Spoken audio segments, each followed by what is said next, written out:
ঝিনাইদহের মহেশপুরে জামাতের নারী সমাবেশ অনুষ্ঠিত।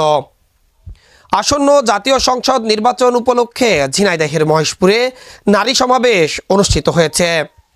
এতে প্রধান অতিথি হিসাবে উপস্থিত ছিলেন ঝিনাইদহ ৩ আসনে জামাতে ইসলামের প্রার্থী মতিয়ার রহমান।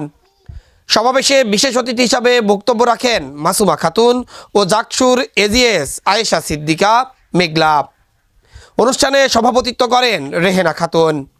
প্রধান অতিথির বক্তব্যে মতিয়ার রহমান বলেন, দেশ গঠনে নারীদের ভূমিকা অপরিসীম।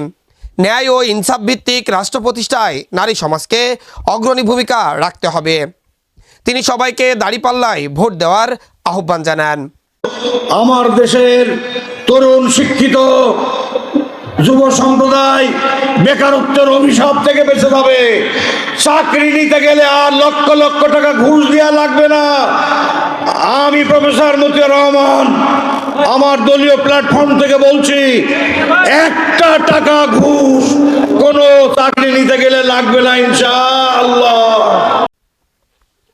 তিনি আরও বলেন, দুর্নীতি ও বৈষম্যমুক্ত বাংলাদেশ গড়তে নারীদের সচেতন ও ঐক্যবদ্ধ হতে হবে। বিশেষ অতিথিরা বলেন, নারীর মর্যাদার অধিকার ও নিরাপত্তা নিশ্চিত করতে সৎ ও যোগ্য নেতৃত্ব প্রয়োজন। সমাবেশে বিপুল সংখ্যক নারী নেতাকর্মীরা উপস্থিত ছিলেন।